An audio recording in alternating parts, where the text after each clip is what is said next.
네, 여러분 안녕하세요. 전정현 소장입니다. 자, 여러분들 그 데스크탑 PC 같은 경우는 조립식 PC 많이 사용하고 계시죠? 스마트폰도 이제 조립식 그 스마트폰 시대로 전환이 되고 있습니다. 자, 용산 전자랜드 이런 데 많이 가보시죠. 뭐 마더보드나 뭐 램, 네, 이런 거 구입하러 이제 많이 가십니다. 저도 개인적으로는 브랜드 PC 아니에요. 왜? 가격이 싸니까. 성능은 비슷하거나 더 낮게 만들 수도 있거든요. 지금 스마트폰도 그런 바람이 불고 있습니다. 퍼즐식이나 레고 있죠? 레고 식으로 이제 끼워 맞추는 그런 형태가 되고 있는 것이 요즘 나오고 있는 조립식 스마트폰입니다.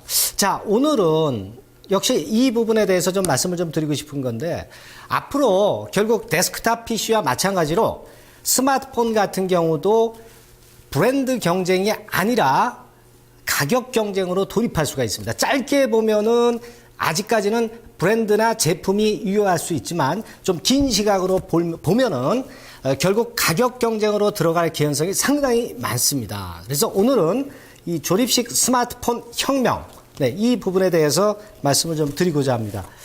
자, 보겠습니다. 네, 이 조립식 스마트폰은요, 어떤 게 효시가 되고 있냐면, 네덜란드에서 그 데이브 한킨스라는 사람이 있어요. 이분이 폰 블락이라는 것을 생각을 했었던 그런 부분이죠. 그래서 이게 효시가 돼서 조립식 스마트폰이 탄생하게 된 그런 배경입니다.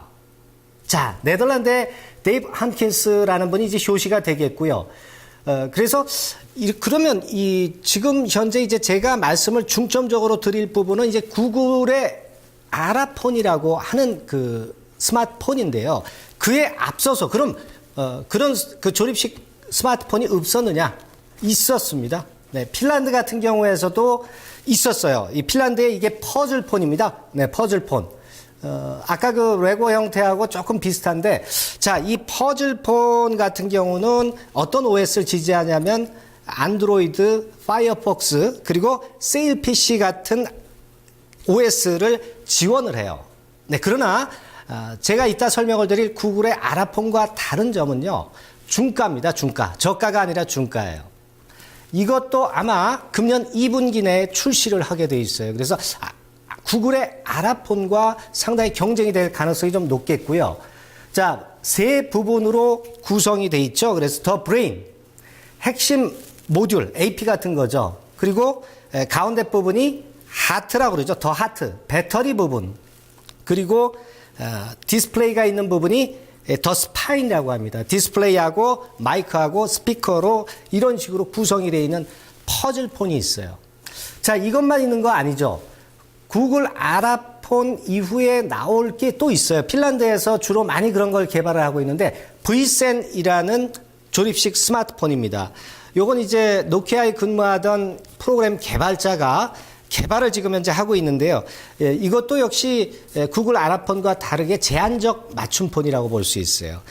이것도 마찬가지로 카메라, 배터리, 프로세서 그런 식으로 구성이 돼 있는 거죠. 그래서 아마 아라폰하고 브이센폰 그리고 좀 아까 말씀드린 퍼즐폰 이렇게 삼각 구도를 앞으로 형성을 하지 않겠나, 그렇게 좀 보여집니다. 자, 오늘은 중점적으로 볼 거는 뭐냐? 구글의 아라폰입니다.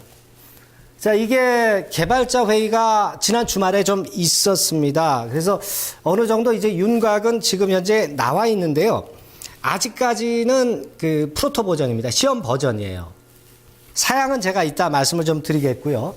어떤 식이냐면 이런 식으로 뭐 레고를 끼워 맞추듯이 모듈을 끼워 맞추는 거예요.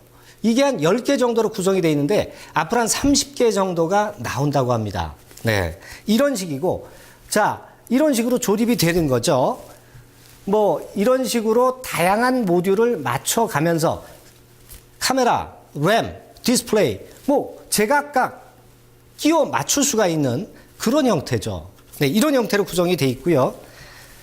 자, 이렇게 그 컬러별로 구성이 색다르게 될 수가 있겠죠.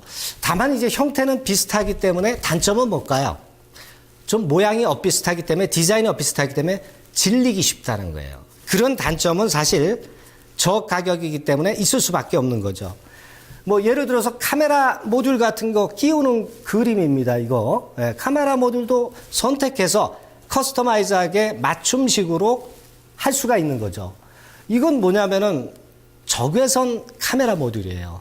이런 식으로 적외선 카메라 모듈을 삽입을 하게 되면 어떻게 되겠습니까? 이런 식으로 어둠 속에서도 볼 수가 있는 색다른 스마트폰이 되는 거죠. 그리고 카메라 모듈이 하나일 필요 없어요. 두세 개 될 수도 있습니다. 그럼 어떻게 되겠어요? 3D, 입체로 보이게 되는 거죠. 입체로 사진을 우리가 얻을 수 있다는 겁니다. 상당히 신기하지 않습니까? 이런 식으로 할 수 있는 기능이 바로 조립식 스마트폰의 강점이죠. 여러분들 액정 많이 깨지죠? 스마트폰 교체하느라고 굉장히 애쓰시죠? 액정만 따로 띄워가지고 그대로 끼워주시면 돼요. 네, 간단합니다. 이런 식이에요. 그리고 이제 케이스 같은 경우는 이게 대부분 보면 이제 케이스가 엔도라고 그래요. 그리고 아까 봤던 모듈, 그렇게 구성이 두 가지로 돼 있는데 이 케이스는 뭘로 만드느냐? 바로 3D 프린터로 만든다는 거예요. 그러니까 사실 이 조립식 스마트폰하고 3D 프린터기하고 좀 상통되는 맛이 좀 있어요.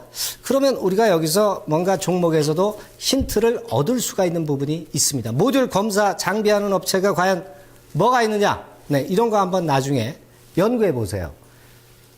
도움이 됩니다. 네.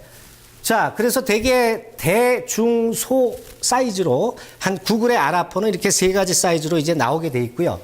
지금은 아까 말씀드렸죠. 프로토 버전, 시험 버전이 나와 있는데 어떤 단계냐?